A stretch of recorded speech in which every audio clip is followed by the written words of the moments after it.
Salam jumpa kembali dengan Frater Kevin. Hari ini kita ingin merenungkan Sabda Tuhan mengenai perjamuan kudus. Perjamuan malam terakhir menjadi awal mula bagi perayaan Ekaristi yang selama ini kita ikuti. Oleh karena itu, marilah kita hening sejenak. Mohon rahmat Tuhan supaya kita siap mendengarkan sabdanya. Marilah kita berdoa dalam nama Bapa dan Putra dan Roh Kudus. Amin. Allah Bapa yang Maha Baik, kami bersyukur atas berkat yang selalu mengalir dalam hidup kami. Sinarkanlah cahayamu ke dalam hati dan pikiran kami, agar kami dapat memahami kehendak-Mu dan pengorbanan Putra-Mu untuk hidup kami. Ini semua kami mohon kepadamu ya Bapa, dengan perantaraan Kristus, Tuhan dan sahabat kami. Amin. Teman-teman, sekarang marilah kita buka kitab suci kita, Injil Matius 26, ayat 26 sampai dengan 29, mengenai penetapan perjamuan malam. Frater bacakan lagi ya, Injil Matius bab 26, ayat 26 sampai dengan 29, tentang penetapan perjamuan malam. Kita baca bersama-sama ya. Penetapan perjamuan malam. Dan ketika mereka sedang makan, Yesus mengambil roti, mengucap berkat, memecah-mecahkannya lalu memberikannya kepada murid-muridnya dan berkata, "Ambillah, makanlah, inilah tubuhku." Sesudah itu ia mengambil cawan mengucap syukur, lalu memberikannya kepada mereka dan berkata, "Minumlah, kamu semua dari cawan ini. Sebab inilah darahku, darah perjanjian yang ditumpahkan bagi banyak orang untuk pengampunan dosa. Akan tetapi aku berkata kepadamu, mulai dari sekarang aku tidak akan minum lagi hasil pokok anggur ini sampai pada hari aku meminumnya, yaitu yang baru bersama-sama dengan kamu dalam kerajaan Bapakku." Demikianlah Injil Tuhan, terpujilah Kristus.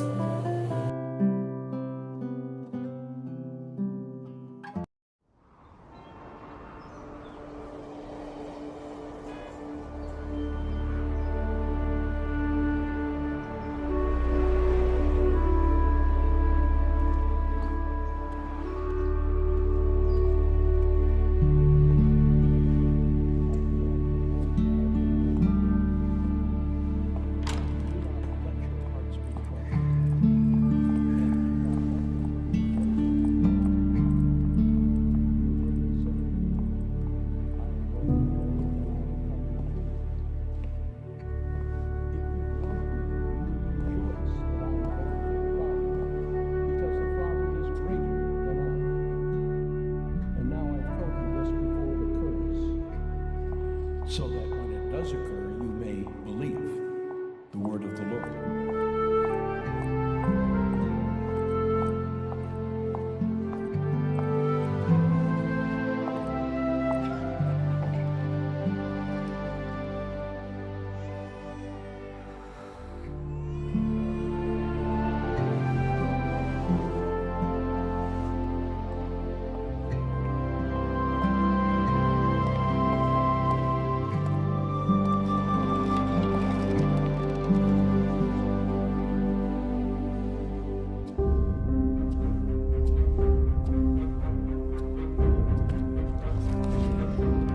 Told him, "Have sight, your faith has saved you." The Gospel of the Lord.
so with the angels and all the saints who declare your glory, as with one voice we acclaim, "Holy, holy,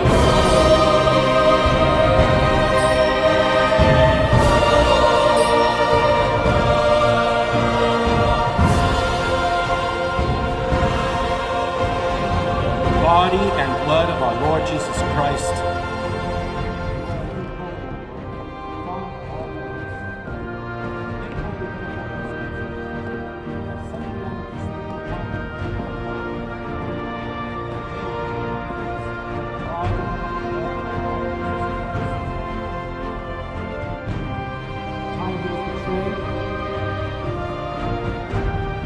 and entered willingly into his passion.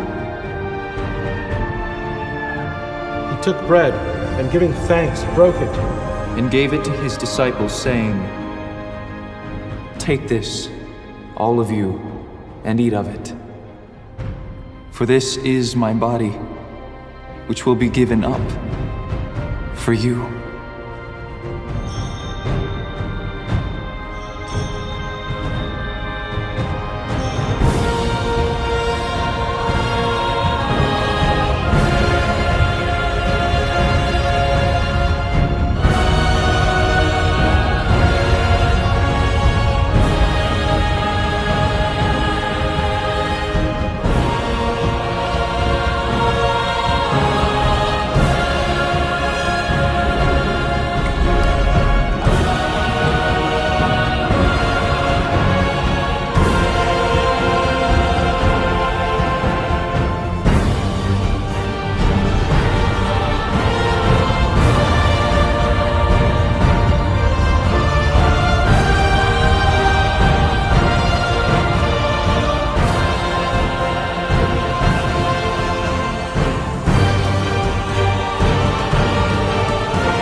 my Lord and my God.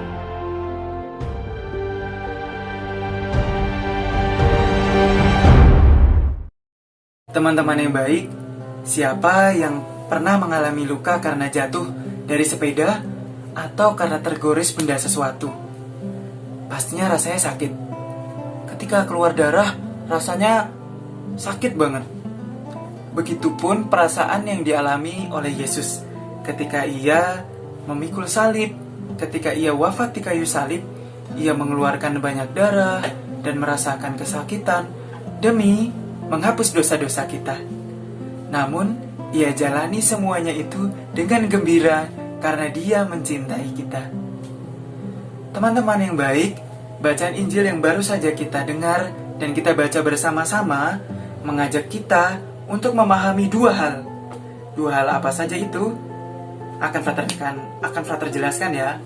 Yang pertama, Yesus memberikan dirinya, ia mengorbankan tubuh dan darahnya untuk kita karena dia mencintai kita.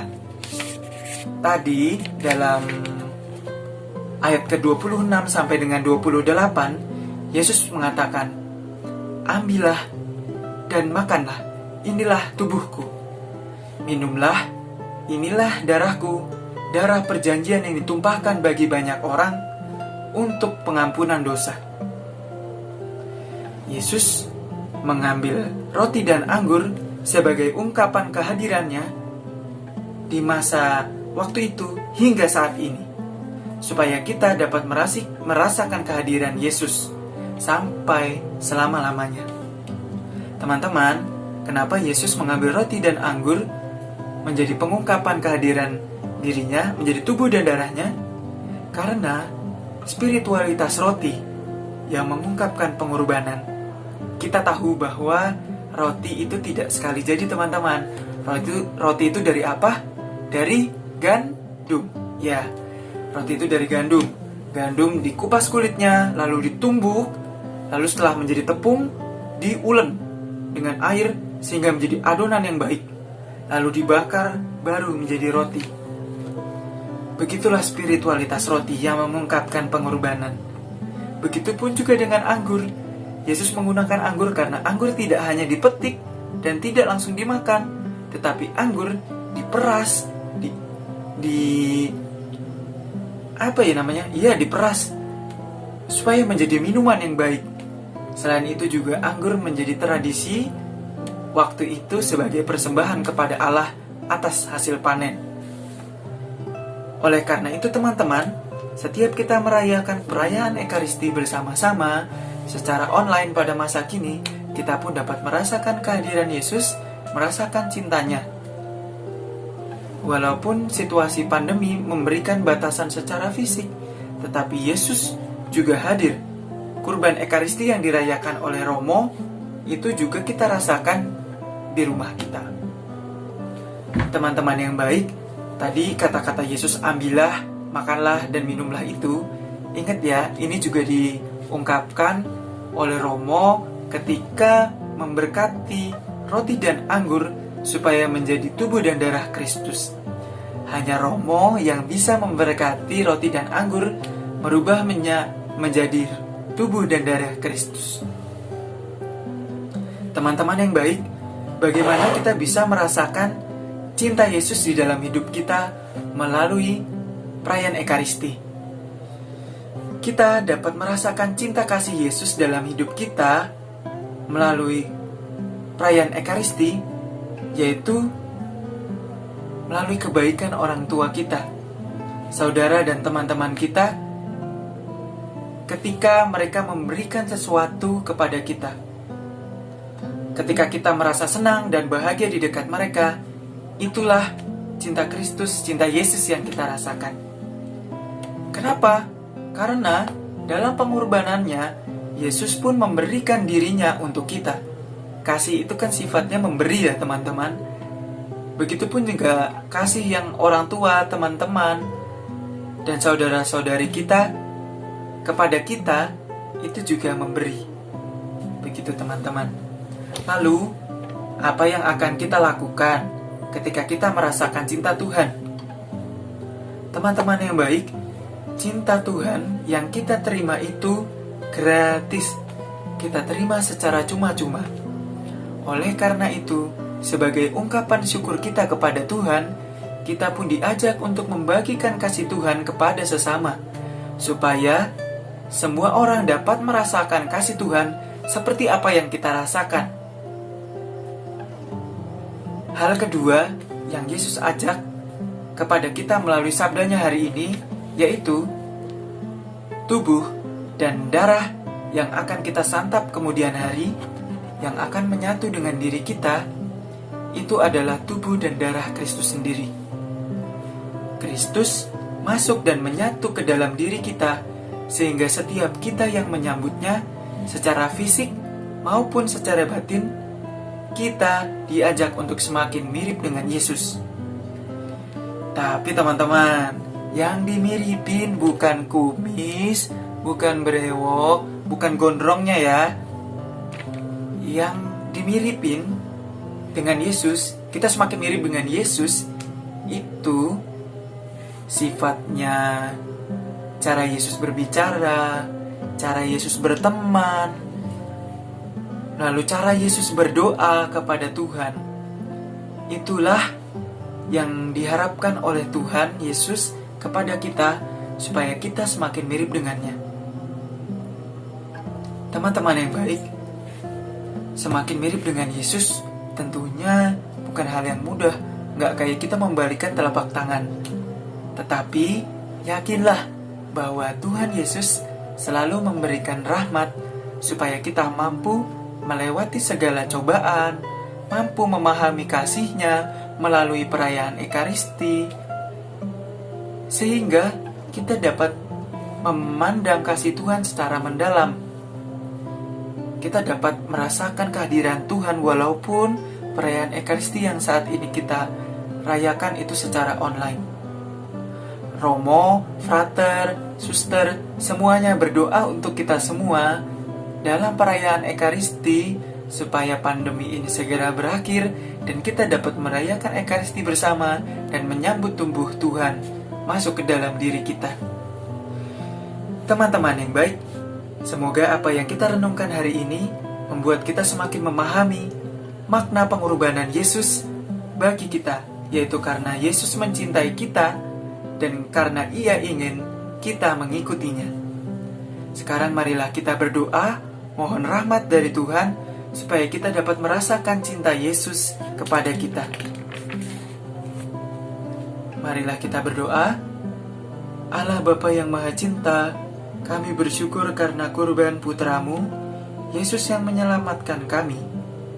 Semoga setiap hari kami dapat membagikan kasih-Mu kepada sesama sebagai ungkapan syukur kami atas cinta-Mu kepada kami yang kami terima secara cuma-cuma. Ini semua kami mohon kepadamu ya Bapa, dengan perantaraan Kristus, Tuhan dan sahabat kami. Amin. Dalam nama Bapa dan Putra dan Roh Kudus. Amin.